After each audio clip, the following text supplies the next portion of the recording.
un scoop pour vous. Penalty sur Ronny Lopez à la 151e. Vous demandez pourquoi on n'est pas revenu sur la VAR, mais la VAR ne fonctionnait pas. Le Colombien qui a pris le dessus, il a réussi son dribble. Falcao, oui, il est mort. Ce soir, je vais dire tout haut ce que tout le monde pense tout bas.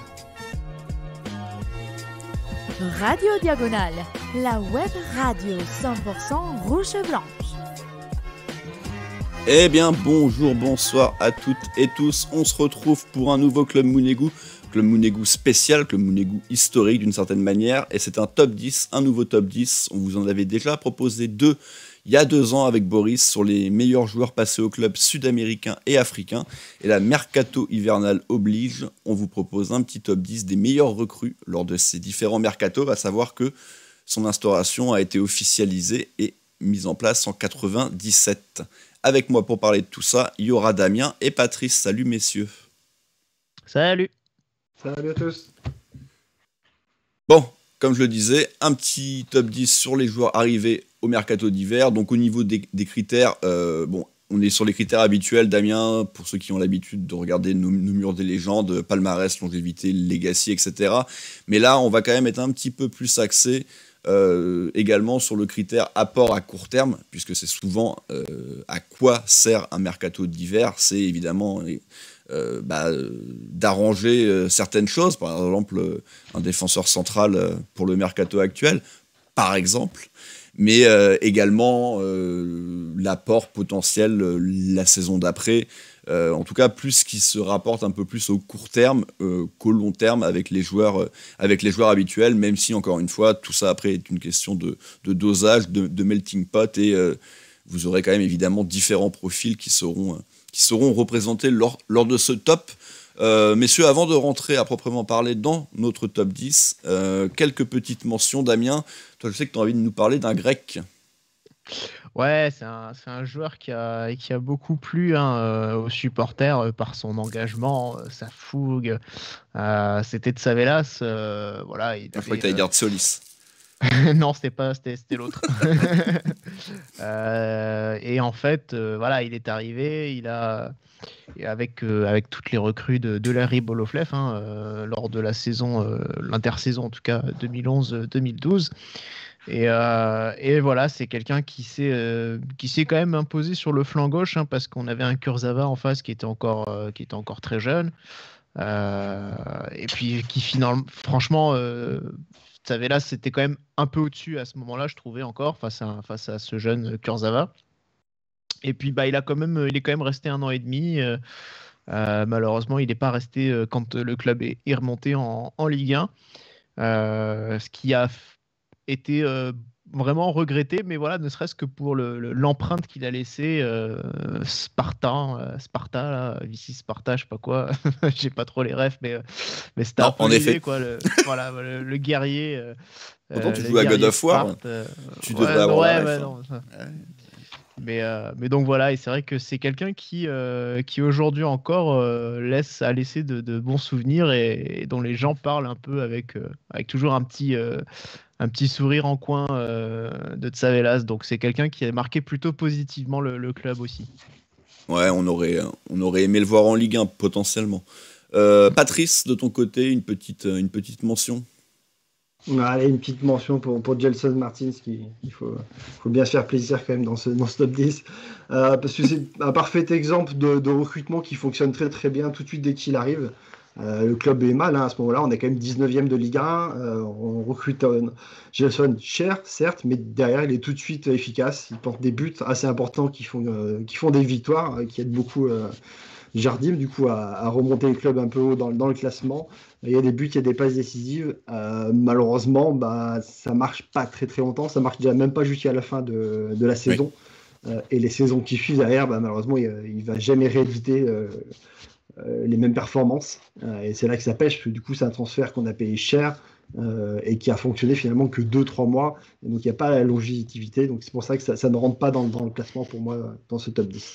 La longévité. Merci pour la... Très joli. J'allais le reprendre aussi. C'est très joli mot, Patrice. Bien. De mon côté, moi je vais parler de janvier 2014, l'arrivée d'Emen Abdenour. Il va pas jouer lors des 6 premiers mois, il arrive blessé. Par contre, sa saison d'après, et son unique saison au club, du coup, elle est plutôt pas mal, particulièrement en Ligue des Champions. Je pense qu'on a un peu plus de souvenirs de ça, mais également en championnat, il était quand même un solide défenseur. Il a mis peut-être un petit peu de temps à se mettre en route, mais sur la fin de saison, il a vraiment été bon. Et sa blessure en toute fin de saison nous avait potentiellement fait mal. On avait fini 3e et on ne saura jamais, hein, mais il nous avait peut-être manqué un petit peu sa solidité pour terminer second et du coup pas se retrouver en Europa League l'année d'après, vu qu'on n'était pas passé par le tour préliminaire, enfin on s'était pas qualifié plutôt, et puis on se rappelle tous de cette Europa League absolument catastrophique, donc voilà, un joueur à mentionner, mais pas beaucoup plus. Damien, peut-être un petit nom en plus? Ouais, bah écoute, dans les noms en plus, moi j'aimais bien, moi j'aimais bien, j'ai envie d'en parler. C'est Marco Di Vaio. Je le récupère, je te laisserai parler d'un joueur actuel plus tard, mais Oui. moi j'aimais bien Marco Di Vaio, en tout cas sur son tout début, le fait qu'il arrive il arrive en prêt et puis en fait il va se révéler très très complémentaire d'un certain Chevanton, avec qui voilà, il va offrir pas mal de buts. Et Chevanton qui fait une fin de saison en boulet de canon, hein, sous l'ère Guidolin. Sauf que au final derrière on va perdre Chevanton et on va garder Di Vaio qu'on va donc acheter et qui derrière ne va plus rien faire du tout.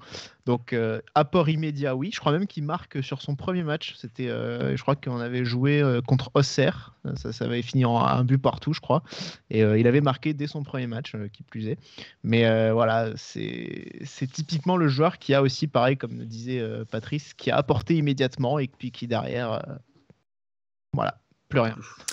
On parlera peut-être dans l'émission Flop, semaine prochaine ou peut-être dans 2 semaines, d'un autre attaquant italien arrivé en cours de saison, Damien, avec un CV encore plus gros que celui de Di Vaio, c'est sûr que je vais en parler.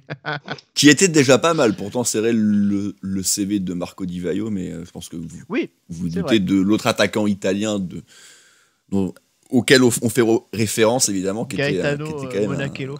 Voilà, le bien nommé. Patrice, je crois que tu voulais parler d'un autre attaquant, pour le coup, avec un moins gros CV quand il est arrivé. Oui, clairement. Et quand il est reparti aussi, d'ailleurs. Mais... Voilà. Typiquement, lui aussi, qui fait une bonne demi-saison quand on le signe. On le signe pas, d'ailleurs, c'est un prêt de Moscou, c'est Moussa Mazou. Alors, de son premier prêt à l'AS Monaco, il y en a eu un deuxième quelques années plus tard, beaucoup plus anecdotique. Très bon prêt, parce que du coup, il inscrit quand même 8 buts en Ligue 1 et dans les coupes. Malheureusement, après, ça change pas non plus grand-chose à la saison de l'AS Monaco, parce que quand il arrive, on est 7e, on finit la saison 8e, donc c'est pas forcément des buts qui apportent beaucoup. Sur le terrain, c'est pas un joueur très très élégant, c'est un tout droit, c'est pas très technique du tout. Donc, voilà, c'est pas un joueur non plus qui nous a énormément marqué, même s'il fait quand même, mine de rien, une bonne petite demi de saison quand il arrive chez nous. C'est quand même à noter, c'est pas tous les joueurs qu'on a signés qui ont inscrit quand même 8 buts sur les 6 mois où ils ont été là. Bien sûr. C'est quand même un des rares mecs, enfin il faudrait voir dans les stats, mais qui s'est fait prêter 2 fois à Monaco, puisqu'il a quand même 2 passages en tant qu'à l'ASM en tant que prêté, quoi. Quand il revient, deux passages distincts, ouais, parce qu'après on a des mecs qui ont été prolongés, des prêts, comme Fabinho, c'était quand même un peu particulier au début, mais oui, c'est vrai qu'en tant que réel prêt à 2 moments différents, faudrait chercher, mais c'est peut-être pas impossible que ça soit le seul. C'est vrai que c'est Bakayoko, on l'avait et on l'a récupéré en prêt, mais c'était pas un prêt de base, donc c'est vrai, c'est à vérifier. Silva, c'est pas 2 prêts aussi? Ah. Qui ça? Adrien Silva. Mais je crois qu'Adrien Silva, c'est dans la continuité, c'est-à-dire que lui, il part et après il revient. Ouais, c'est vrai qu'il part, mais c'est la même chose. Oui. Adrien Silva, finalement, il a... Tout se fait en quelques semaines, en fait, quoi. C'est ça, voilà. Il part, on va dire, 2-3 semaines, quoi. Ouais, c'est ça. Ouais, donc, tu parlais d'un joueur un petit peu plus récent. Je pense évidemment que tu faisais allusion à Fofana, qui arrive donc lors du mercato 2020, si je ne dis pas de bêtises, oui, c'est ça, en janvier 2020. Bon, la fameuse saison arrêtée à la 28e journée ou 27e selon les équipes. Donc on va pas évidemment beaucoup le voir, mais il avait plutôt apporté rapidement. L'année dernière, il fait plutôt une bonne saison aussi, hein, évidemment, cette doublette avec un autre joueur auquel on va peut-être parler un petit peu plus tard dans cette émission.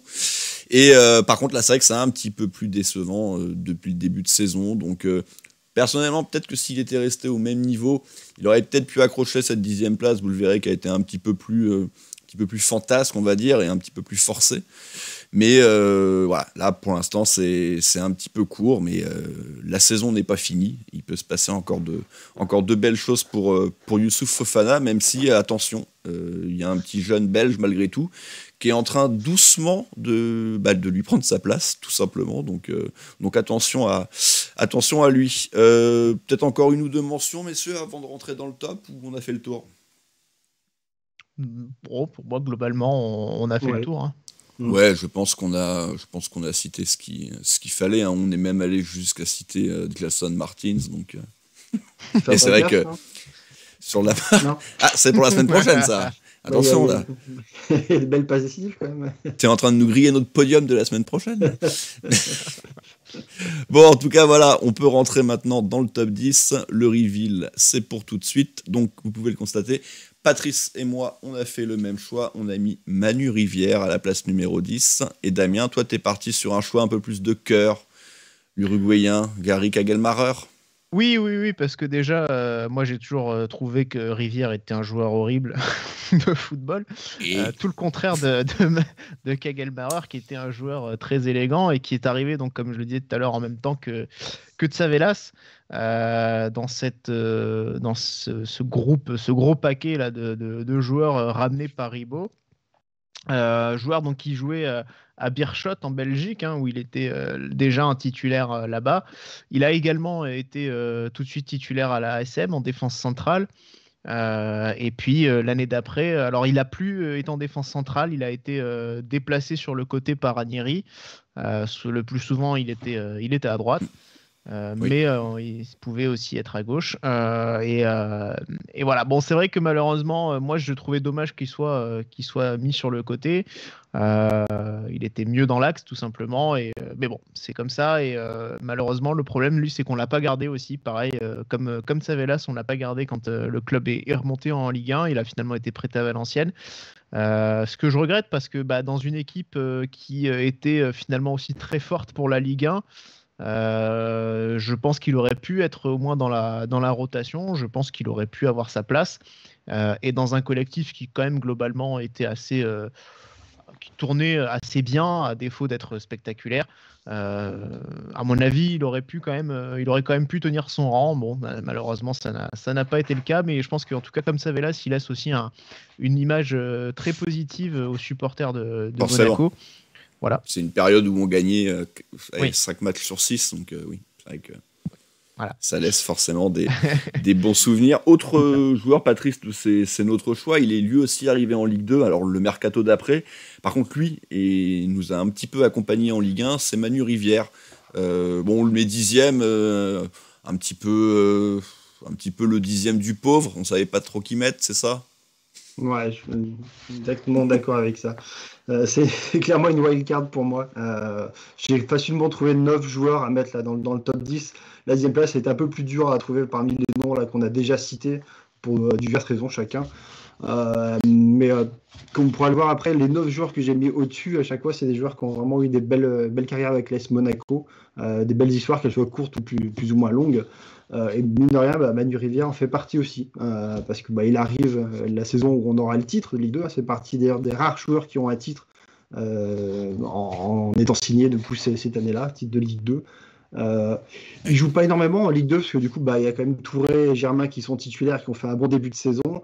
Mais bon, en tant que remplaçant, il a inscrit quand même 4 buts, et c'est surtout la saison d'après où, à notre surprise, du coup, il est même titulaire en début de saison. Ranieri lui fait confiance, et c'est plutôt bon puisqu'il a inscrit des buts. Il finira départ en fanfare, Monaco, avec un très très gros départ.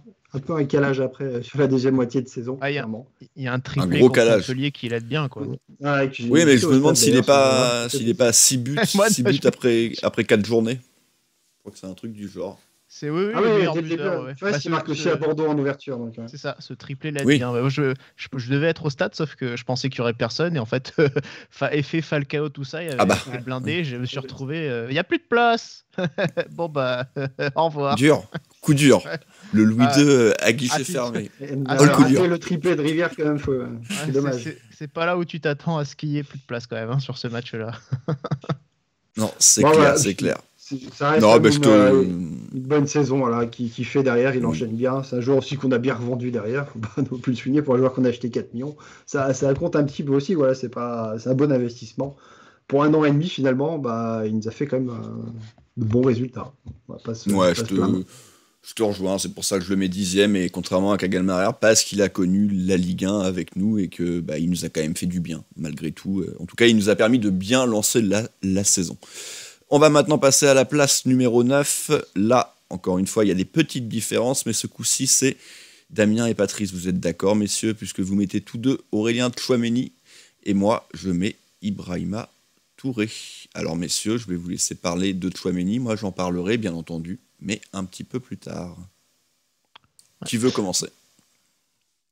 Je vais y aller. Écoute, Tchouaméni, ouais, parce que je le mets pas beaucoup plus haut parce que tout simplement il va partir en ayant connu une progression assez importante, l'une des plus belles progressions de ces dernières années hein, du côté de l'ASM, c'est très clair. Maintenant, c'est un joueur qui, en termes d'apport immédiat, là, on est sur quelque chose de quasiment nul, parce que je crois que la demi-saison où il arrive, 2020, il arrive en même temps que Fofana, il joue 3 matchs, voilà. Donc c'est quand même, quand même assez, c'est quand même pas grand-chose. Sur ce critère-là, c'est sûr que l'apport immédiat, il est plus que léger. Oui, voilà. C'est évident. La saison d'après, il est installé par Kovac comme titulaire.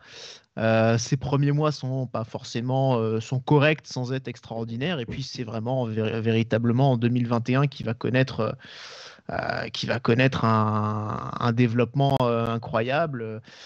Et il va partir certainement cet été. Donc il aura permis, en tout cas il aura porté l'équipe, c'est vrai, mais il va lui manquer quand même. Pour moi, de la longévité, il va lui manquer du palmarès parce qu'au final, il partira sans avoir rien gagné, a priori. En tout cas, je pense, je nous vois mal gagner un titre cette année, mais sait-on jamais. Mais en tout cas, pour l'instant, il n'aura pas inscrit de ligne à son palmarès avec nous. Donc voilà, il lui manque finalement peut-être pas mal de choses, en tout cas par rapport à ceux qui sont plus hauts aussi, pour prétendre à une meilleure place dans ce classement d'après moi. Rapidement, Patrice, si tu veux compléter. Ouais, je rejoins quasiment Damien sur tout ce qu'il vient de dire. Pour moi, Tchouaméni, c'est pas un transfert, c'est une opportunité. On l'a signé parce que du coup, vous voulez devancer la concurrence, le prendre pendant ce mercato-là, parce qu'on a quand même sorti 18 millions. Il n'y a pas énormément de clubs qui sont capables non plus de sortir autant d'argent pendant le mercato d'hiver, surtout pour un jeune joueur comme l'a été Tchouaméni. Et que la concurrence aurait été tellement folle 6 mois plus tard. Il a quasiment pas joué 3 matchs et ces 3 bouts de match, ces 3 matchs en plus, il faut le dire, ces 3 bouts de match sont horribles. C'est énormément de fautes. Il faut se rappeler quand même qu'il arrive à prendre 3 cartons jaunes sur ces 3 matchs et à se faire suspendre sur le peu de matchs qu'il y a eu sur déjà cette demi-saison-là. C'est pas extraordinaire. Par contre, voilà, dès la saison d'après, clairement, il prend une place de titulaire un peu à notre surprise. On s'y attendait pas forcément. Et il marche sur tout, quoi. Rapidement, il devient l'un des meilleurs milieux de terrain de Ligue 1. Il s'affirme même en Europe. Il va jouer en équipe de France derrière. Il est élu meilleur espoir. Et ça, c'est juste l'année d'après où il a signé. Donc, clairement, oui, il y a la suite. Mais bon, dans le classement, moi, j'ai quand même mis beaucoup plus en avant l'impact direct qu'il peut y avoir sur le transfert. Là, il n'y est absolument pas. C'est pour ça, du coup, il est sur le fond de ce classement. Moi, de mon côté, je suis parti sur Touré. Alors, ça va peut-être en décevoir certains. Peut-être que certains auraient espéré le voir un petit peu plus haut. Je le mets entre guillemets seulement 9e parce que c'est que de la Ligue 2. Voilà. Et c'est que de la Ligue 2, c'est dans une équipe qui surdomine la Ligue 2. Il arrive au mercato, donc ce fameux mercato de 2012 dont on va beaucoup parler. Il est tout de suite titulaire, il joue 17 rencontres, il plante 10 buts. La saison d'après, c'est une saison pleine, 35 rencontres sur les 38, 18 buts, quasiment tout le temps titulaire. Ce duo d'attaque de très haut niveau, en tout cas pour la Ligue 2, très clairement de très très haut niveau avec Valère Germain, plus, on vient d'en parler, le petit apport à mi-saison de Manu Rivière. Mais pour moi, c'est que de la Ligue 2. Et bah, du coup, ça ne me suffit pas. Il fait du bien, évidemment, mais comme beaucoup d'autres. Et autant, je pense que j'aurais bien aimé voir Kagelmarer en Ligue 1, autant Touré, j'en suis pas convaincu, en fait. Est-ce qu'il aurait réellement performé à l'échelon du dessus? Le choix a quand même été fait de garder Manu Rivière. Falcao arrivant, évidemment, ça faisait un slot de prix. Mais voilà, c'est pour ça que je le mets que 9e. Je peux comprendre certains qui le mettent plus haut, mais pour moi, ça sera une 9e place, la 8e place, messieurs. Et là, il y a un consensus. Le seul. Ça sera d'ailleurs la seule place. Voilà, je spoile pas le classement, mais c'est la seule place où on va être tous les trois d'accord. Jemerson, Damien, champion de France 2017, arrivé 6 mois avant. Ouais. Je te laisse nous en parler. De héros à zéro, hein, Jemerson, ça pourrait résumer son parcours monégasque. C'est pour ça qu'il est 8e. Oui. Mais effectivement, il arrive à l'hiver 2016, en tout cas, je sais plus si c'est décembre, janvier officiellement du coup. Mais pareil, voilà, c'est pas une opportunité, mais c'est quelqu'un qu'on prend plus tôt parce que déjà il vient du championnat brésilien. Que au Brésil, le championnat, sont pas forcément sur les mêmes mois, s'étale pas de la même manière. Oui. Donc du coup, voilà, il arrive alors qu'il est dans une trêve. Et puis nous, de toute façon, l'idée, c'est surtout de le prendre pour l'année prochaine, pour qu'il s'acclimate pendant ces 6 premiers mois. C'est un schéma qu'on a déjà pas mal vu, hein, avec d'autres joueurs, dont on parlera la semaine prochaine, par exemple. Peut-être. Mais voilà, il joue vraiment 5 matchs à son arrivée. Il y a ce fameux match au parc, hein, où il est quand on bétonne la défense, il fait partie des 5. Ce fameux qui a empêché, qui aurait pu permettre à Wagner Love effectivement de rentrer dans les tops pour son but marqué ce jour-là. Panenka, on le rappelle. C'est ça, ouais, absolument. Ouais. C'était Fabinho, ça, je crois, la Panenka. Ah merde, c'est Fabinho la Panenka. Ouais. J'ai inversé les deux. Contre-attaque, Wagner Love. Ouais, c'est ça. On a eu ce match-là avec Boris et franchement, sur ce match-là, on n'était pas bien parce que on se prenait des raz de marée. Donc du coup, il joue 5 matchs, 4 matchs en Ligue 1. Il est même placé latéral aussi. Il n'est même pas défenseur central sur certains matchs. Mais voilà, on sait que sa chance, il l'aura l'année prochaine. Et l'année prochaine, c'est 2016-2017. Et là, c'est année du titre où avec Glick, qui fait une charnière qui fonctionne très bien. Champion de France, demi-finale de Coupe de la Ligue des Champions, demi-finale de Coupe de France, finale de Coupe de la Ligue. Voilà, donc c'est une saison extrêmement pleine. La fameuse saison, voilà, 2017-2018. Elle reste sur des bons standards le concernant, avec plus irrégulier, mais quand même. Il y a quelques boulettes, mais oui, ça va. Voilà, il arrive quand même à conserver un certain niveau, au point même qu'on se dit finalement qu'il est devenu un peu meilleur que Glick, en fait, parfois. Et puis sur cette saison-là, oui. Voilà. Et puis après, c'est derrière que ça se gâte. Voilà, avec là, on retrouve un Jemerson qui est catastrophique. Bon, voilà. Mais bon, en tout cas, pour un joueur qui a eu aucun impact sur l'apport immédiat, on a quand même un joueur qui s'est imposé comme un titulaire indiscutable à l'ASM pendant plusieurs saisons et qui a en plus conquis un titre majeur lors d'une saison absolument incroyable. Mais comme il est peut-être le moins bon joueur du titre, peut-être, peut-être, en tout cas qui discute dans la discussion. Ouais, je sais qu'il y a toujours cette discussion. Moi, je suis pas d'accord, mais bon, bref. Voilà. Je pense qu'on a fait le tour, hein. Patrice de Jemerson, Damien, on a bien parlé. Donc on va maintenant pouvoir attaquer la 7e place. Du coup, je vais te laisser parler de ton joueur. Patrice, tu as le même que Damien, c'est Nabil Dirar, toujours ce fameux mercato. Et moi, de mon côté, je suis parti sur Mounir Obadi. Vous doutez bien que Dirar, quand même, j'ai essayé de le mettre le plus haut possible. Alors, j'ai pas non plus trop forcé, vous attendez pas à le voir podium non plus, mais j'ai réussi à le mettre un peu plus haut. Donc Patrice, Nabil Dirar. C'est la recrue phare de ce mercato-là, Estival. Du coup, c'est lui qui a acheté pour 6 millions d'euros. C'est la recrue la plus chère qu'on fera parmi la flopée de joueurs qu'on ira chercher tous à bas prix, quand même, par rapport au mercato maintenant qu'on pourrait réaliser. Mais 6 millions en Ligue 2, c'est le record, à mon avis, il me semble, à ce moment-là, avant qu'on le fasse changer par Ocampos. Il me semble que c'était le record à ce moment-là. Voilà, Nabil Dirar du coup permet déjà à l'ASM à ce moment-là, qui est 19e aussi, de refaire une remontée folle sur la deuxième partie de saison. C'est pas que grâce à lui, clairement, il y a quand même beaucoup de joueurs qui sont arrivés. Pas beaucoup d'ailleurs, pour le coup. Sur ces 6 premiers mois.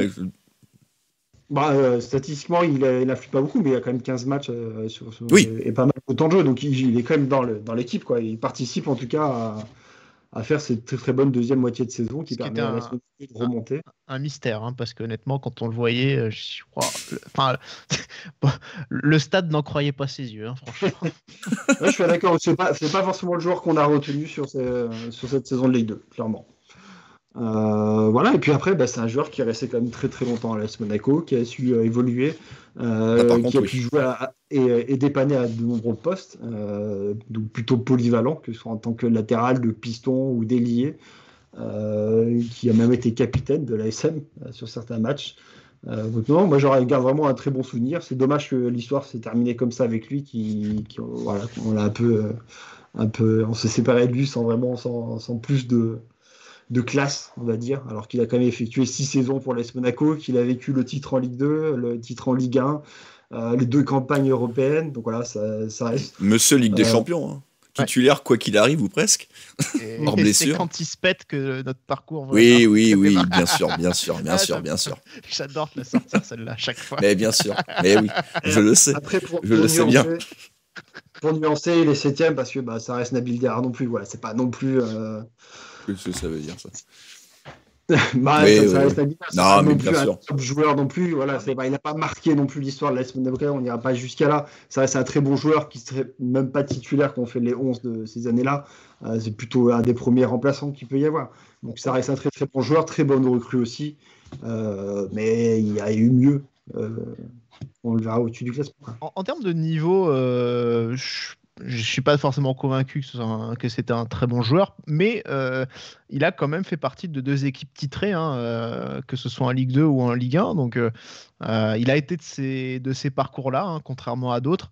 Donc ça c'est au moins à mettre à son crédit. Et puis au final, c'est vrai que quand il arrive, pour avoir été à ce moment-là à l'époque au stade, les gens, franchement, ils disaient mais qu'est-ce que c'est que ce mec-là, quoi. Il était nul, quoi. Et pourtant, au final, les gens se sont mis plus en plus à l'apprécier parce que, pareil, ils se sont rendus compte que c'était un mec qui lâchait rien, que c'était un mec qui était assez proche des supporters, Donc c'est vrai que pour ça, les gens ont fini par l'apprécier et au final, ça reste un joueur qui est assez positivement ancré aussi dans l'esprit des supporters, je pense. Ouais, je suis plus que d'accord avec tout ça, bien entendu. J'en parlerai.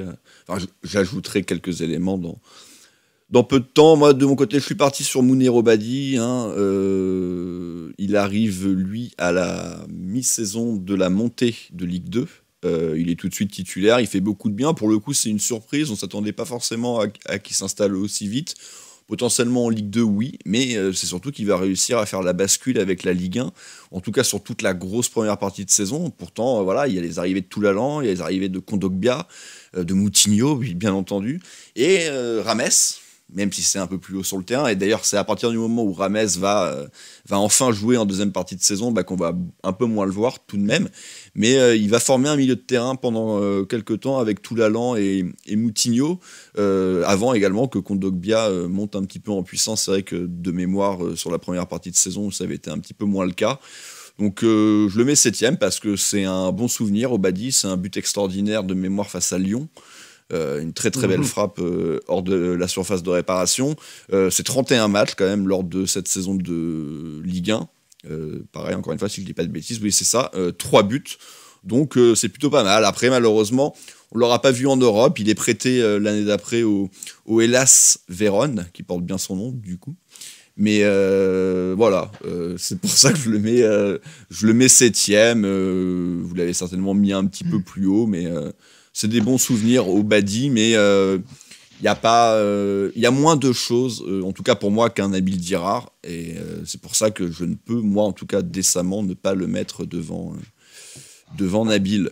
La place numéro 6, bon bah là justement, j'ai mis Dirar. Donc, bon, j'ai pas tant de choses que ça à rajouter. Vous avez globalement fait le tour. Moi, c'était un petit peu mon joueur chouchou. Damien, là, t'es parti sur Ibrahima Touré. Et toi, Patrice, tu as fait une petite erreur parce que tu t'en es rendu compte après. T'as mis Jérôme Roten.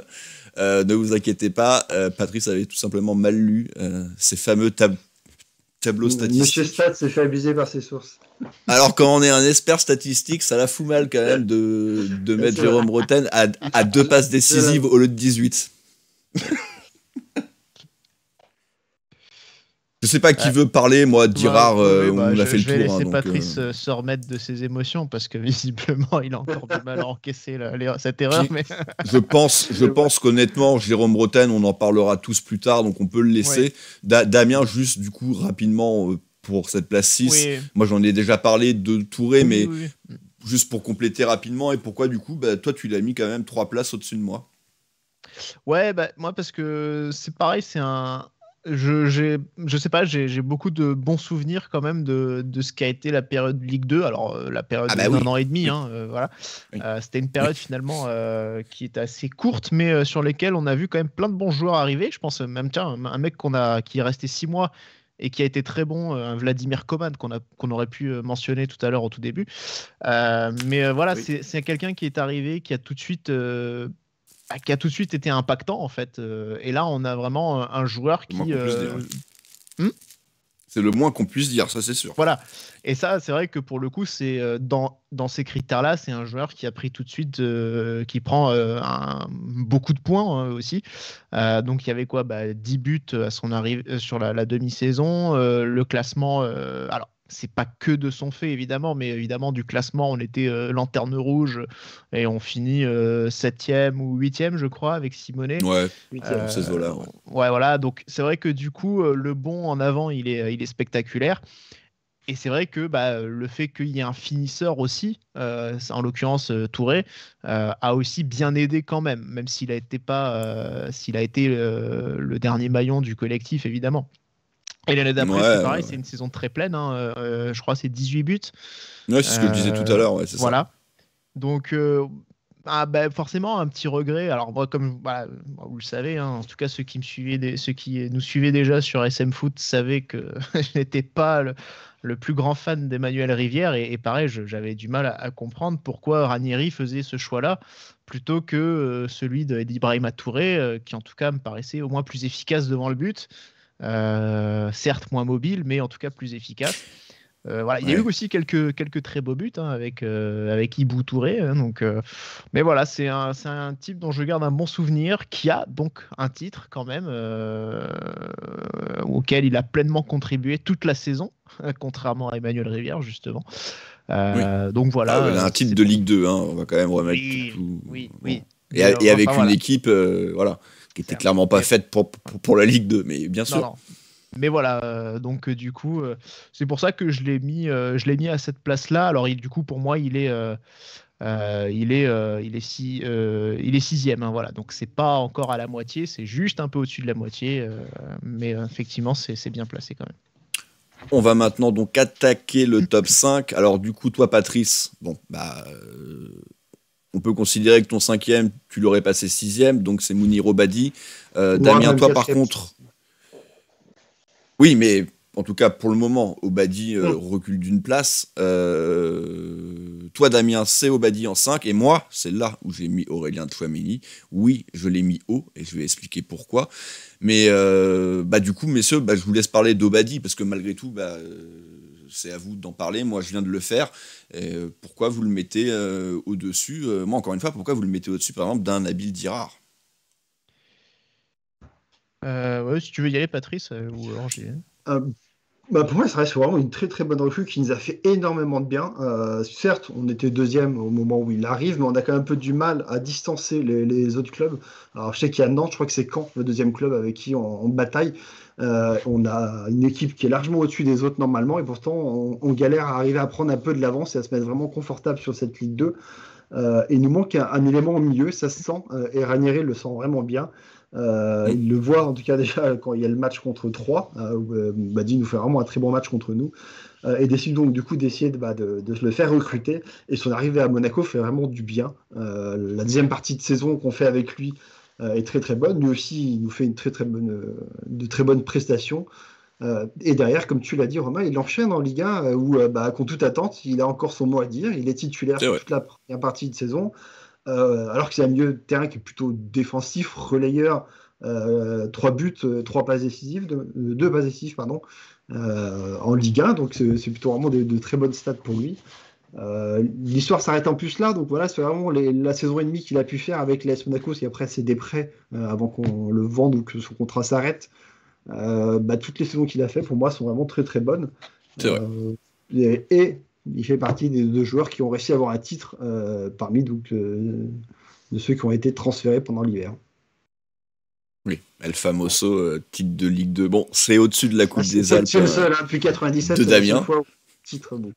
Mais quand même. J'aime beaucoup. J'ai beaucoup aimé Monir Obadi. Et c'est vrai que je rejoins évidemment tout ce qu'a dit Pat, tout ce qu'il a dit sur le fait qu'il nous manquait un milieu, que Ranieri s'en était rendu compte. Tout ça, c'est très vrai. Et pareil, c'est un joueur. C'est là aussi on récompense un petit peu l'impact immédiat du joueur. Obadi avait fait un bien fou et derrière il continue sur sa lancée quand on est en Ligue 1.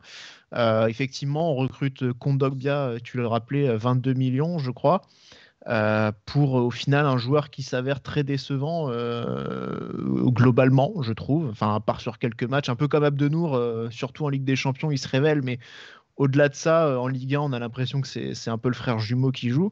Très clairement, moi, ma préférence, elle était sur Obadi, hein, sans aucun doute, mais vraiment aucun. Voilà, je le mets là parce que je sais pas, j'aime les bons joueurs de foot, les mecs qui ont une intelligence de jeu, qui ont une belle technique. Voilà, c'est ce genre de joueur, ça me. Tout ce que tu n'étais pas, quoi. Voilà, exactement. C'est pour ça que j'ai tendance inconsciemment peut-être à favoriser un petit peu ça par rapport aux souvenirs et à l'appréciation que j'en avais aussi. Maintenant, si j'ai un regret sur Obadi, c'est le fait qu'il ait un peu refusé la concurrence et qu'il ait voulu partir. Enfin, à voir s'il a vraiment refusé ou est-ce qu'on lui a dit qu'on comptait plus vraiment sur lui, mais quand il part, je veux dire, on a perdu Kondogbia cette saison-là. Qu'est-ce qui l'empêchait d'être nouveau milieu de terrain, surtout qu'au final on prend. Non, Kondogbia reste. Kondogbia reste parce que c'est la Ligue des Champions. Oui, pardon, oui. Non, c'est justement moi la sensation que j'en ai, c'est qu'il avait perdu sa place déjà lors des 6 derniers mois. Kondogbia avait commencé à être là, Rames était arrivé au milieu de terrain, ça avait pris une place. Toulalan était le meilleur joueur à l'époque, donc il était évidemment indéboulonnable. Et Moutinho, c'était quand même 3 crans au-dessus. Donc pour moi, c'est aussi pour ça qu'il perd. Et c'est pour ça où là, je peux te rejoindre un peu, c'est qu'il avait peut-être un petit peu eu peur, entre guillemets, de la concurrence. Voilà, mais c'est vrai que, en tout cas, moi de mon côté, face à Kondogbia, il avait largement sa place. Et c'est vrai que c'est un peu ce que je regrette, c'est que peut-être il a renoncé un peu vite et il s'est retrouvé dans franchement, dans une voie de garage, quoi, parce que le Hellas Vérone. Mais il y a quand même pas de. Mais je suis d'accord qu'il a fait un très beau passage, mais c'est quand même pas un joueur du niveau de Kondogbia. Kondogbia, il est passé par des grands clubs derrière, il y a joué, il y joue toujours, il y est plutôt titulaire. Bon, je peux comprendre aussi les dirigeants quand même d'avoir fait ce choix-là, mais c'est vrai que Obadi, d'ailleurs, on l'a tous mis à peu près au même endroit. Au final, on le met 7-6-5, puisque encore une fois, Patrice, il faut décaler d'un cran. Mais c'est très bien. Donc moi, je suis parti sur Tchouaméni. Alors vous avez raison sur tout ce que vous avez dit. Son premier rapport, il est nul. Après, bien entendu, il manque 10 journées. Ça, il faut quand même pas l'oublier. Donc on saura jamais trop ce qui s'est passé. Après, par contre, moi, là où je suis moins d'accord, c'est que pour moi, en fait, l'année dernière, dès le début, en fait, il s'impose. Moi, je me rappelle qu'on avait fait l'émission donc pronostic à la fin du mois d'août. On l'avait tous mis, soit en meilleur jeune, soit en grosse surprise. Enfin, je sais plus exactement quelle était la dénomination, mais on lui avait tous mis. On l'avait pas fait début octobre, cette émission-là ? Si, Ah bah, que le c'était mercato s'est après, terminé Ouais. bien plus Oui, tard. mais la saison avait. Oui, mais parce que La saison elle avait aussi, bien commencé, c'est une période Oui. un peu plus de Mm. visibilité. Bon, il y avait eu 5 ou 6 journées de mémoire. Donc ouais, il y avait un petit peu plus de visibilité, je vous l'accorde, mais la saison n'avait pas non plus commencé comme d'habitude Ouais. début août. Donc c'est vrai que Oui, dans ma tête, c'est ça. j'ai dit fin août, mais oui. Mais il y avait eu guère plus de journées que cette saison. Au final, il a été tout simplement le meilleur joueur de la saison. Ça, pour le coup, on s'y attendait pas. Mais ça a été lui. Là, cette année, on a, à part toi, Damien, mais on est tous partis sur lui pour être le meilleur joueur de l'année. Il a été enfin celui qui nous a fait oublier Fabinho. On l'a acheté cher, mais on va le revendre à minima le double. Et je dis bien à minima, parce que quand on entend les sommes autour de Badiachil, ça peut laisser un petit peu rêveur sur Tchouaméni. On va pas se mentir. Donc moi, c'est pour ça que je le mets 5e. Et puis la saison n'est pas encore finie. On va voir ce qui va se passer, bien entendu. Mais lui, je le vois pas chuter individuellement. Et en fait, je le vois potentiellement même monter d'un cran s'il se passe quelque chose de grand dans cette fin de saison. Alors à l'heure actuelle, on a un peu de mal à y croire. Hein. Et l'année dernière, je crois qu'on avait aussi beaucoup de mal à y croire. Et au final, on est passé à une passe décisive près d'une coupe. Moi, ça me ferait penser à, je sais pas, un Yaya Touré dans son parcours monégasque au final. Ouais, mais regarde, Obadi, il est resté 1 an et demi. Ouais. Ouais, non, Tchouaméni, au final, ça va faire 2 saisons complètes. C'est quand même un joueur d'un tout autre niveau. Le seul truc où là, je suis d'accord, c'est un peu en dessous, c'est sur l'apport immédiat. Ça, c'est une évidence. Et c'est vrai que si on considère que c'est un critère ultra important, il prend un peu de tarif, mais il faut pas oublier 28 journées au lieu de 38. Donc, c'est pas que de son fait non plus, quoi. Tu vois, voilà. Mais C'était j'ai en ce sens. l'impression que c'est plus. C'est un mec qui aura fait un passage un peu éclair, un peu à la Yaya Touré, je sais pas. Ça va être rapide, ça va être avec ça des va durer gros quand kicks. même 2 ans Ouais. et demi. Enfin, Ouais, quand tu dis 2 ans, un faux 2 ans et demi. tiers. Parce que les 3 matchs qu'il joue, bon, je les considère pas vraiment, quoi. Oui, Mais c'est et vrai. surtout, aussi un peu sans titre aussi, quoi. C'est un peu le truc qui Et ouais. niveau palmarès, c'est là où ça pêche un peu, quoi. Mais c'était par rapport, encore une fois, c'était par rapport à Obadi. À part le côté court terme, pour moi, il est au-dessus. Non, mais arrêtez, s'il vous plaît, arrêtez, respectez-vous, merde. Moi, dans mes critères. C'est présent dans mes critères, moi.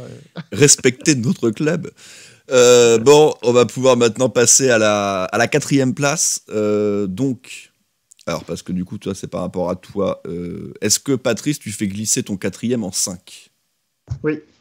Donc, tu fais glisser Ibrahima Touré en 5. Donc, Roten n'est toujours pas placé pour Patrice. Damien, tu as mis Berbatov. Boris a une 2e fois quitté l'émission. Et moi, j'ai mis Jérôme Roten. Moi, j'ai mis Jérôme Roten. Il avait quitté une première fois, mais il était revenu un peu quand même. C'était merde.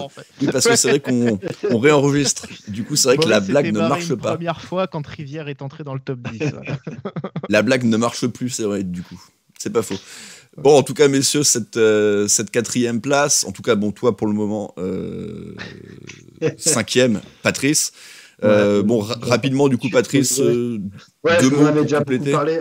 Moi, ce qui rentre aussi en compte dans ce transfert, c'est que quand il arrive au club, il est complètement inconnu, ce mec. Il n'a jamais joué dans un club majeur, même un championnat majeur, tout simplement. Et pourtant, il sort de nulle part et il nous fait une superbe demi-saison. Il s'impose tout de suite comme un très très bon attaquant qui plante une pelletée de buts. Il enchaîne la saison ensuite en démarrant très très très fort, parce que du coup il faut se rappeler que toute la deuxième moitié de saison ça a été très compliqué pour lui. Il a eu un très très gros passage à vide, donc c'est surtout la première moitié de saison qui est très performante.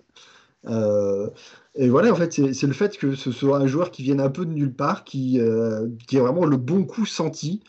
Et qui a tout de suite un impact important sur l'équipe. Et voilà, pour moi, là, c'est ce que j'ai cherché à faire dans ce top 10, c'est vraiment de chercher les joueurs qui ont permis tout de suite au club d'avoir des résultats et de changer un peu la physionomie de l'équipe, d'apporter un plus. Et clairement, Touré l'a fait. C'est pour ça que je l'ai mis assez haut dans ce classement, à la 5e place. Comprendre.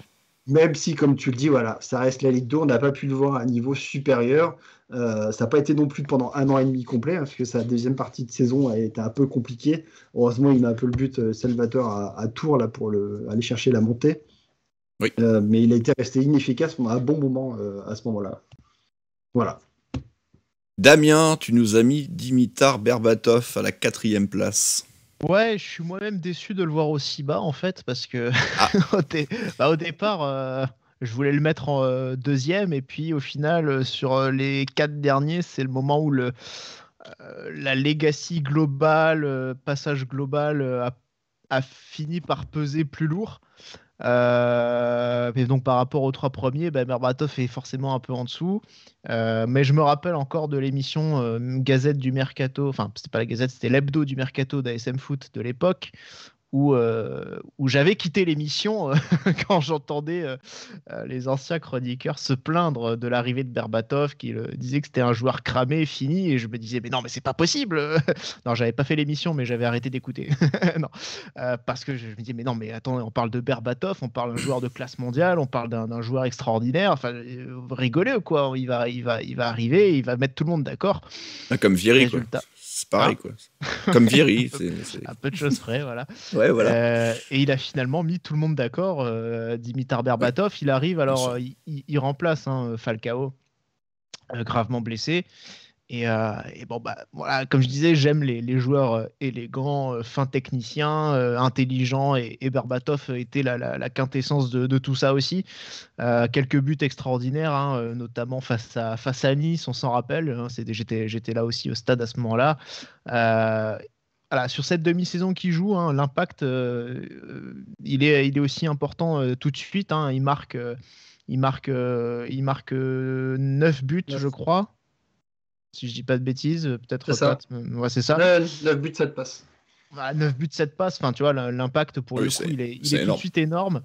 Et la saison suivante, il est quand même aussi présent. Alors forcément, là, on sent que, surtout sur la fin de saison, le physique commence à baisser, et la fin de saison, avec en plus l'éclosion d'Anthony Martial, elle est rendue un petit peu plus difficile pour lui, où il fait un peu plus banquette, légèrement, mais où surtout il marque nettement moins. Donc voilà, on sent qu'il marque un peu le pas. Mais on se rappelle aussi, encore une fois, là aussi, de son but inscrit à l'Emirates Stadium contre Arsenal. Voilà, c'était un joueur de classe incroyable, et j'étais évidemment très triste de le voir partir. Donc c'est quelqu'un que je voulais mettre plus haut, mais voilà, par rapport aux 3 premiers, le global a fait que il pouvait difficilement peut-être aller plus haut pour moi. Mais c'est un joueur que j'adorais vraiment, quoi. Qui tout dur. De mon côté, donc je suis parti sur Jérôme Roten. Bon, je pense que on l'aura tous, évidemment, dans ce classement. Damien, il va peut-être bientôt tomber. Moi, je le mets 4e, parce que son apport à court terme n'est pas extraordinaire lorsqu'il arrive au mercato de janvier 2002. Il y a 11 matchs, il s'incorpore assez moyennement dans l'équipe. Par contre, dès la saison suivante, c'est peut-être tout simplement sa meilleure saison au club, en tout cas individuellement. Il y a 18 passes décisives en Ligue 1, record, c'est ça ce qu'on regardait avant l'émission de Damien, qui a été égalé depuis par André Di Maria. Bon, il y a 4 petits buts en plus, mais bon, c'est anecdotique, mais c'est toujours ça de prix. Et puis il y a évidemment ce titre en Coupe de la Ligue, donc c'est quand même un apport malgré tout assez rapide. Et puis après, évidemment, il y a cette fameuse saison 2003-2004 où il va être bon en Ligue 1. Il y a de nouveau 13 passes décisives, pardon. Et puis il y en a surtout 6 de mémoire en Ligue des Champions, c'est ça, plus un but. Alors un but qui fait partie d'une énorme branlée, donc du coup...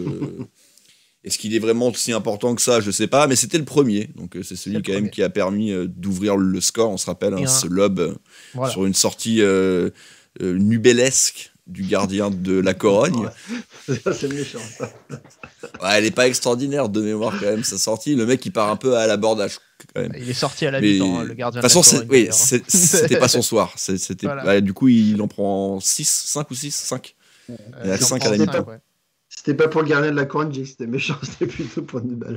Oui, je sais bien, mais en plus, je le soutiens plutôt Nubel. Mais pour le coup, Nubel, s'il arrive à avoir le niveau en carrière de... C'était Molina, je crois, à cette époque-là, qui n'était pas un gardien pas mauvais du tout, ce sera bien pour Nubel, déjà. Ça sera pas mal. Donc voilà, moi, pourquoi je le mets 4e. Du coup, Patrice, toi, tu le places 4e aussi? Il est bien 4e aussi, ouais. Bon, la petite explication, c'est que je suis allé assez vite pour regarder les statistiques des joueurs et je me suis fait avoir par le fameux site allemand où du coup ils ont un peu oublié des passes décisives. Et du coup, comme tu l'as dit, sa première saison, elle est pas très. On n'en garde pas forcément un grand souvenir. Il n'a pas joué énormément. Statistiquement, il n'apporte pas autant que les 2 saisons d'après. Et quand j'ai regardé rapidement la saison d'après où je vois qu'il y a très peu de passes décisives alors qu'il y en a à foison, quoi, je me suis dit peut-être que finalement il avait fait une deuxième saison où c'était un peu compliqué aussi. C'est vraiment sur sa saison 2003-2004 où il était fantastique. Et c'est pour ça que je l'avais un peu redescendu dans mon classement alors que c'est vrai qu'initialement il était assez haut. Donc voilà, pour ça que je le replace clairement 4ème. C'est vrai que si derrière, dès la deuxième saison où il fait une saison aussi folle en Ligue 1, j'en avais pas souvenir qu'il s'était monté aussi haut en passe décisive cette saison-là. Clairement, oui, il mérite d'être à sa 4ème place. Ouais. Bon, Damien, tu vas pouvoir compléter puisque toi, Jérôme Roten, tu l'as mis sur le podium. Oui. De mon côté, ça sera Subasic. Et toi, Patrice, tu as mis l'idole Julie. Pas d'insultes dans les commentaires, s'il vous plaît. Pour Patrice, qui s'expliquera de ce crime de lèse-majesté dans quelques minutes. Mais Damien, parle-nous, complète rapidement ce qu'on vient de dire, tout simplement sur Roten. Peut-être un peu plus ton apport, ta sensation un peu plus personnelle. Ouais. Sur le joueur. Roten, clairement, c'était aussi un joueur que j'adorais de l'épopée 2003-2004. Il était clairement dans mon top 3 des joueurs cette saison-là. Donc, la 3e alors. Ouais, peut-être, mais je sais pas. Moi, je sais pas. J'adorais à l'époque. Tu le mets devant Julie. Tu le mets devant Julie. Parce que le premier, je pense qu'il est intouchable, mais. Ouais, mais je sais pas, c'était kiff-kiff. Oui. Roten, cette année-là, c'était assez incroyable pour moi. Et puis, il y a 2 saisons qui sont quand même incroyables. Mais effectivement, il faut rappeler que là, pour le coup, l'apport immédiat de Roten est assez nul aussi. On sait qu'il arrive, il chope très vite la grosse tête. Bon, visiblement, il assume aujourd'hui. Visiblement, il a gardé. Mais c'est étonnant, ça. Il assume complètement, mais voilà, c'était beaucoup de sorties, de jeux au casino, etc. Il savait qu'il était pas bon, il en parlait dans son livre, mais le déclic aussi, c'est quand il s'en prend plein la gueule par sa sœur et quand Deschamps lui dit quand même que t'as pas été bon, mais l'année prochaine, je continue de te faire confiance. Et là, montre-moi que j'ai eu raison de te faire confiance.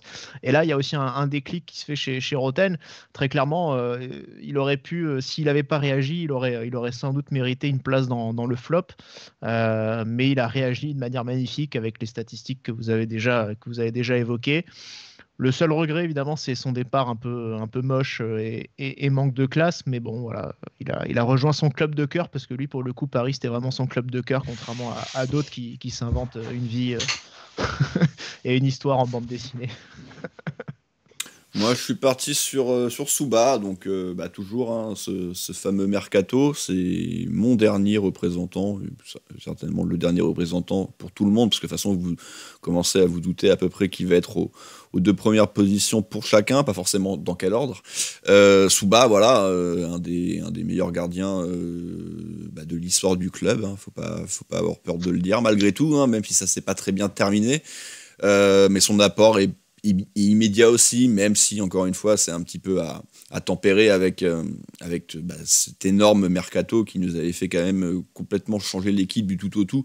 Après 6 mois catastrophiques où on était en grande difficulté, l'équipe était quand même beaucoup plus maître de son sujet, donc le gardien de but était également un petit peu moins sollicité, mais il avait fait le taf en Ligue 2 évidemment, solide, et puis ces 3 premières saisons de Ligue 1 sont quand même de très haut niveau. Après, on pourra toujours se demander laquelle est la meilleure, même 4 saisons au final, parce qu'on a 2014, 15, 16 et 17. Certains diront que sa meilleure saison est celle de 2014-2015. C'est potentiellement discutable, avec celle de 2016-2017 évidemment également. Donc ouais, Suba pour moi c'est quand même podium pour toutes ces raisons-là. Il y a évidemment après de la legacy avec ce titre de Ligue 1, ce fameux titre à 95 points, ces 2 épopées, en tout cas cette vraie épopée européenne et puis cette autre quart de finale. Donc où il est bon en plus, globalement, à part son énorme connerie à City, globalement, il est plutôt solide, particulièrement en 2015, ce match retour dantesque face à Arsenal. Même s'il n'y a pas que lui, il y a aussi beaucoup de gros ratés des attaquants Gunners. Il nous sort quand même pendant un long moment, il nous permet de nous maintenir à 0-0, puis à 1-0. Et puis après, on tient comme on peut pour jusqu'au bout. Je crois que Dadou SM vient de quitter l'émission. Ah écoute, il se rappellera parce qu'il faut pas se rappeler que de la fin de Souba. C'est vrai que la fin elle est pas très belle, mais encore une fois, voilà, pour moi quand même Souba, je ne pouvais pas ne pas le mettre sur le podium, et oui, je le mets devant Jérôme Roten et ça me pose pas trop de problème de ce côté-là. Après, comme tout joueur qui reste très très très longtemps dans un club, pas forcément que l'AS Monaco, à la fin généralement elle est pas très belle. Alors Patrice, Julie, est-ce que tu veux en parler tout de suite ou est-ce qu'on fera plutôt un Oui, débat, si. Après, de toute façon, vous allez en parler un peu plus longuement, de toute façon, quand on viendra à sa position pour vous. Mais voilà, quand on parlait de la fin, justement, qui est pas forcément très belle, Julie, c'est à peu près ça aussi. Son retour, c'est pas non plus marqué dans les annales de l'AS Monaco. Mais je l'oublie, ça c'est comme le retour en NBA de Michael Jordan. Voilà, il est jamais revenu à Monaco, Jordan n'a jamais joué aux Wizards, c'est pareil, tu vois, c'est pareil.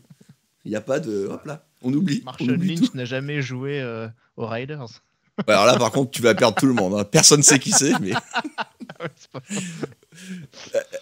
oui, donc Patrice, vas-y, je te laisse. Ouais, c'est là où ça diffère un peu de vous, de vos classements, parce que voilà, Julie, moi, il est top 3, alors vous, forcément, il est dans une place au-dessus. Simplement parce que je mets beaucoup plus en avant le côté du recrutement sur l'année et l'apport immédiat, comme on l'a dit. Ça peut se comprendre, oui. Et Julie, vraiment, la demi-saison où il fait, c'est pas non plus extraordinaire. Un peu du mal à s'intégrer dans l'équipe, pas beaucoup de temps de jeu non plus. Il y a moins de 900 minutes sur cette demi-saison-là. Lui aussi, c'est aussi un peu une opportunité de pouvoir le recruter tout de suite à l'OL pour pouvoir l'intégrer après dans l'effectif. Clairement, la suite, c'est fou. Après, ce qu'il peut apporter à l'AS Monaco, c'est l'idole de la majorité des supporters de l'AS Monaco, et même quasiment tous, je pense. De notre génération, oui. Oui. Bon, après notre génération, même avant. Avant...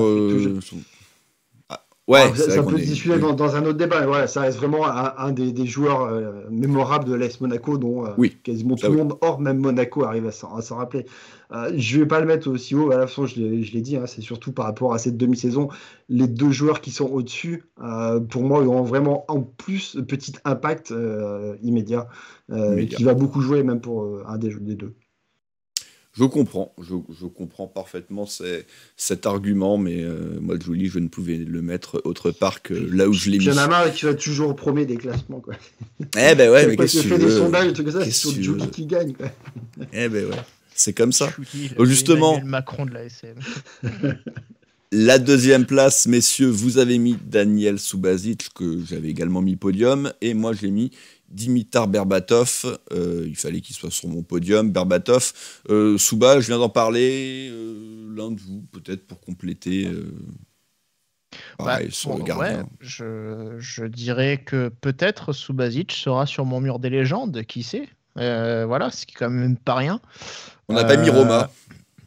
Non. Mais je pense que Subasic est au-dessus en termes de legacy. Je suis d'accord. Enfin, peut-être legacy, je sais pas, mais en tout cas, pour moi, il n'y a pas de scandale à ce qu'il soit devant. Il est top 5 des gardiens de l'ASM all-time, ça c'est une certitude. Troisième, ce serait compliqué, je pense, par rapport à Hernandez, mais devant Roma, ça c'est pour moi, c'est je pense, oui. Et Dieu sait que j'adore évidemment Flavio Roma, bien sûr. Mais voilà, ses accomplissements, ces 2 titres. Oui, vas-y. Un de Ligue 2. Vas-y. Mais voilà, bon, je vais pas énumérer tout ce que tu as déjà dit sur lui, Rome. Mais sur l'apport direct, rappelons quand même ce but à Boulogne-sur-Mer lors de la dernière journée de Ligue 2. Voilà, c'est un apport direct. Il a contribué aux 3 points cette année, ce match-là. Directement, c'est lui qui met le but de la victoire. Donc. Voilà. Ouais. Donc bon, voilà, c'est aussi le petit truc rigolo à rappeler sur lui. Hein. Il n'y en a pas 50 des gardiens qui ont marqué en championnat. Et voilà, mais de tous nos joueurs, en tout cas de Mehdi, et plus globalement de tous les joueurs qui ont été évoqués, c'est celui qui est le plus capé avec l'ASM, plus que Julie même. Donc voilà, c'est quand même pas rien. Oui, ça s'est mal fini, mais bon, il y a quand même eu de très très grandes choses avec lui, quoi. Ouais, Patrice. De mon côté, pour moi, ça reste vraiment une légende de l'AS Monaco, au même titre que Julie, sauf que Julie, il y a l'effectif en plus qui a vraiment un rapport avec le joueur qui est assez particulier, qu'il n'y a pas forcément avec Subasic. Mais voilà, c'est vraiment une très très très longue carrière avec l'AS Monaco. Ça gagne le titre en Ligue 2, ça le gagne en Ligue 1, ça fait les campagnes européennes. Il est très bon, même en Ligue des Champions. Il fait partie des tout meilleurs gardiens de Ligue 1 sur la période qu'on a pu parler. Je suis assez d'accord pour dire que la saison 14-15 est folle. Il fait vraiment énormément d'arrêts. Il enchaîne les clean sheets. Il n'y a pas que lui forcément, mais ça joue beaucoup. C'est un gardien international qui va quand même en finale de la Ligue des Champions. Alors certes, sa finale est dégueulasse, bon, on le sait parce qu'il est La blessé, Coupe du Monde. mais De la Coupe du Monde. pardon. Mais il contribue amplement au fait que la Croatie y soit aussi, ce qui fait quand même de très très bons matchs avant, notamment contre les Anglais. Donc voilà, c'est vraiment un gardien qui est très important pour notre histoire, et même tout simplement, quoi. Et son apport dès la saison de Ligue 2 il compte, mine de rien, même si certes il a un niveau qui est au-dessus de la Ligue 2. Il fait une très belle saison et permet au club de se remonter et d'aller chercher la saison suivante le titre. Donc c'est pour ça que pour quelqu'un qui a une histoire assez similaire avec Julie, pour moi il passe devant sur ce classement spécifique au transfert. Ouais, puis tu le disais pour Touré.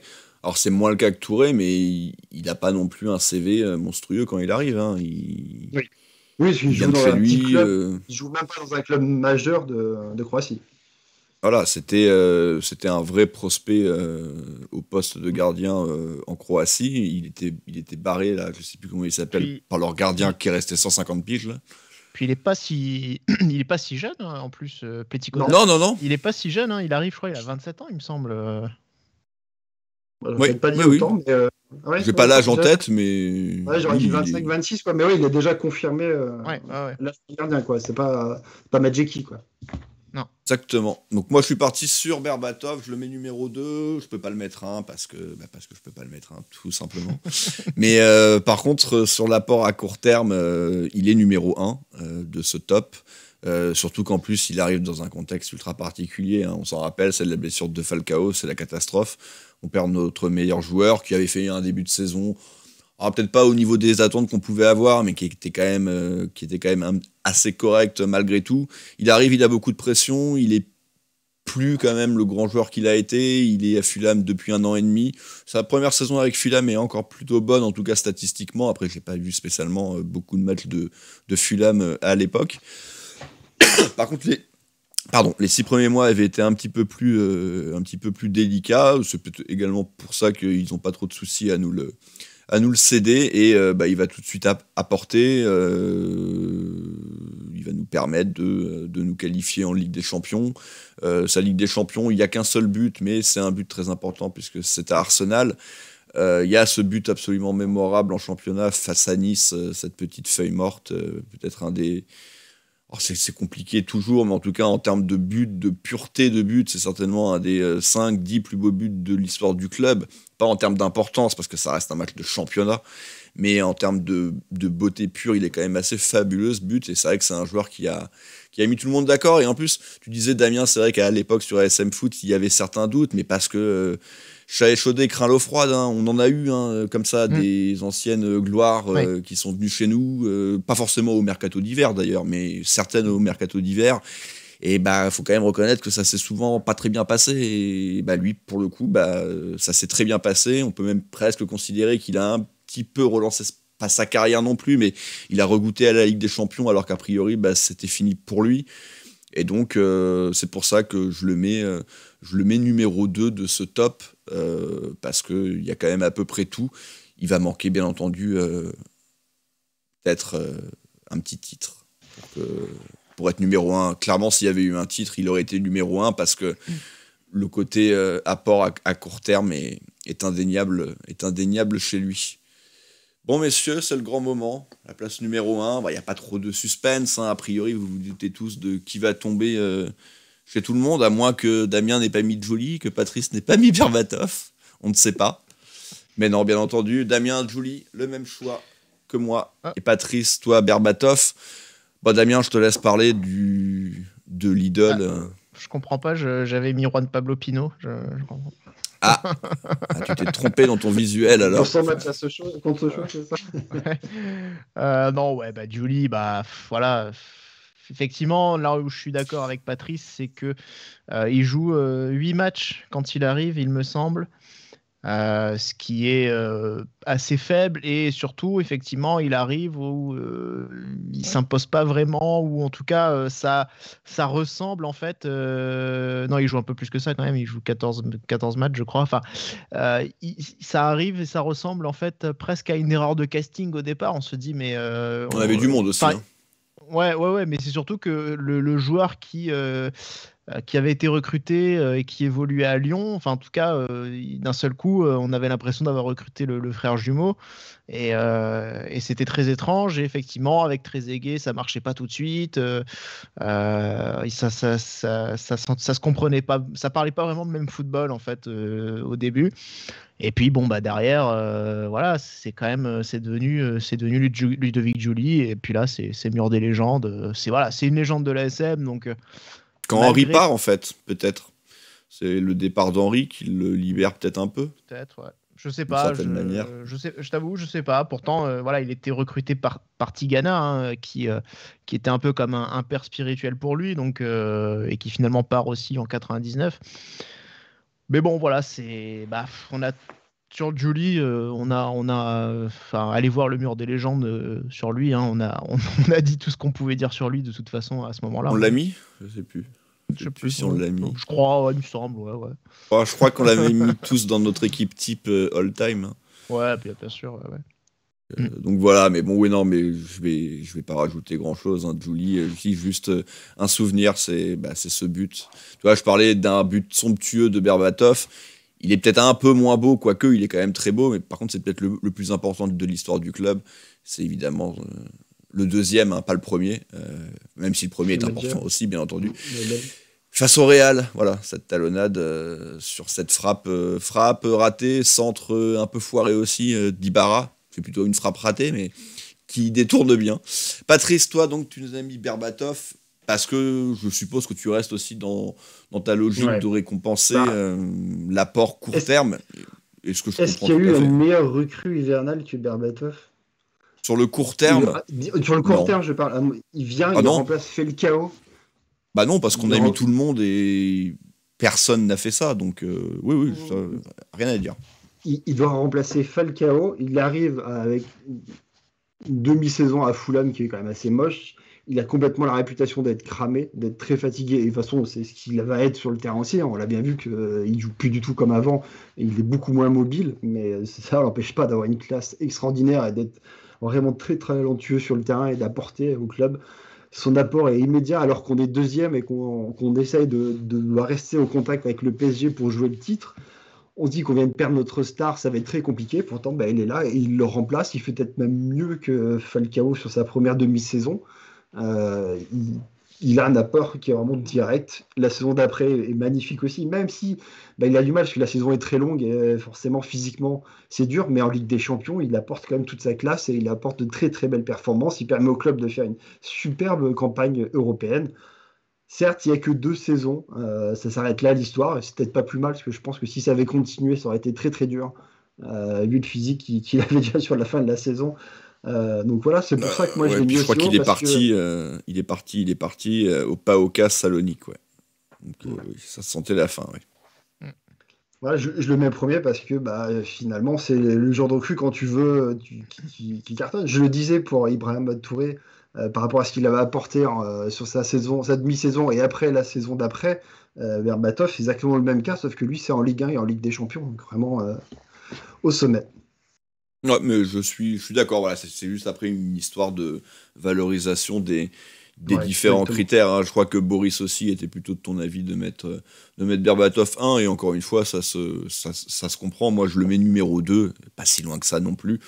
Un peu plus sévère Damien, mais encore une fois, chacun met Mais les critères, là où il le Parce là que où lui, il il n'a le pas veut, été surpris par ce qu'il a fait à l'AS Monaco.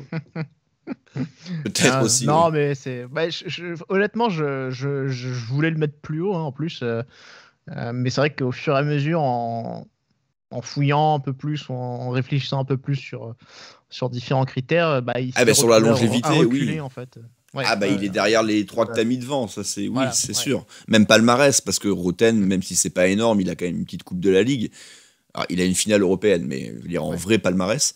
Donc oui, c'est sûr que de ce côté-là, il est un petit peu moins invité. En tout cas, voilà, messieurs, 1h10 d'émission. On savait que ça serait long, donc on savait qu'il fallait pas faire les flops en même temps, comme ça avait été suggéré.